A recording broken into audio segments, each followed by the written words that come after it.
Well, crikey, John, we're going to the Outback Bowl. It's time to throw some shrimp on the bobby and grab some cheddar cheese because for the third time in 6 seasons, I will be headed to the Outback Bowl. Actually, the people of Tampa have unofficially renamed it the Iowa's Back Bowl. Iowa will take on the SEC's Mississippi State for the first time in program history. And the matchup is pretty favorable for the Hawks, actually. Yeah, they're probably going to be listed as the underdogs, but Mississippi State has a very run-oriented offense that I think Iowa's going to have. They won't have a hard time stopping. I think they'll be able to compete really well with the Bulldogs. Head coach Kirk Ferentz spoke yesterday, and it sounds like he's really excited to be back in warmer weather. First and foremost, just very, very happy to be selected to play in the Outback Bowl. As Gary alluded to, we've been here several times or played in the game several times. There are two things I know. First of all, our players are going to have a great experience. It's just a first-class operation. They do a wonderful job, and I think really do very mindful about what the players like and what they appreciate. And obviously, they've got a great venue to help host a bowl game, so that part's outstanding. Yeah, the other part is you always play a top-notch SEC opponent, and that's going to be the case here as well. Big Ten basketball now tipped off in dramatic fashion this season as number 22 Wisconsin came into town to face number 14 Iowa on Friday night. This game was crazy from the start, and it definitely didn't feel like your typical NCAA basketball game in November. Tyler Cook sent a message to the Badgers early as he hammers this one-handed jam so strong it even knocks him off his feet. The Hawks came out strong in the second half, and they were even able to pull away from Wisconsin for a while with as much as an 8-point lead. But that didn't last long as the Badgers were able to fight their way back and kept within striking distance for the rest of the game. And it was Wisconsin's Demetric Trice who drained this three-pointer with 20 seconds left to seal the deal. Wisconsin beats Iowa in the Big Ten opener 72-66. Right there in the entire game, we should have had them, but we got to find a way to move on and get ready for another big-time opponent at Michigan State. Well, Bo, Iowa is a wrestling state, and that did show on Saturday. At 165, Alex Marinelli took on his Cyclone opponent and was able to gather a trio of bonus points for his Hawkeye squad, pinning Iowa State's Brady Jennings. But after a couple of Hawkeye losses, Iowa State led at the intermission 12-9.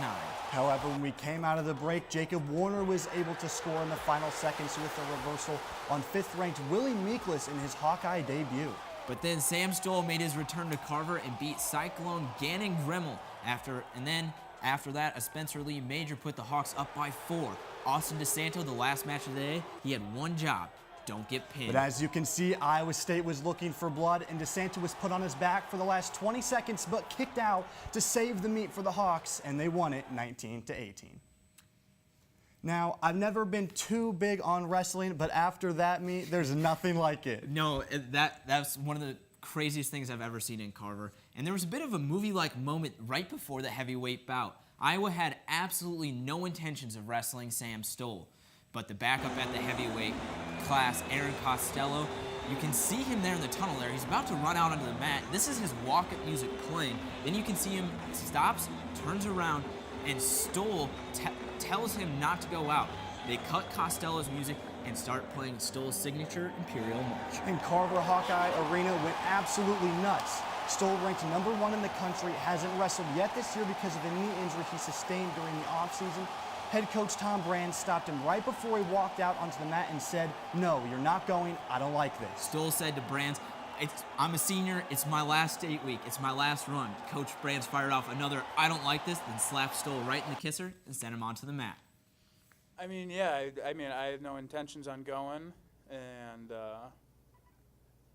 I guess it's hard when we're losing a big duel like that, and, maybe it was just I was getting ready to, make the other guy think he's wrestling me, and, but I don't know, if we're losing, it's kind of hard to sit back there and do nothing, especially, my last state week, so I guess I ran out there, and Tom met me in the middle, and he said, "I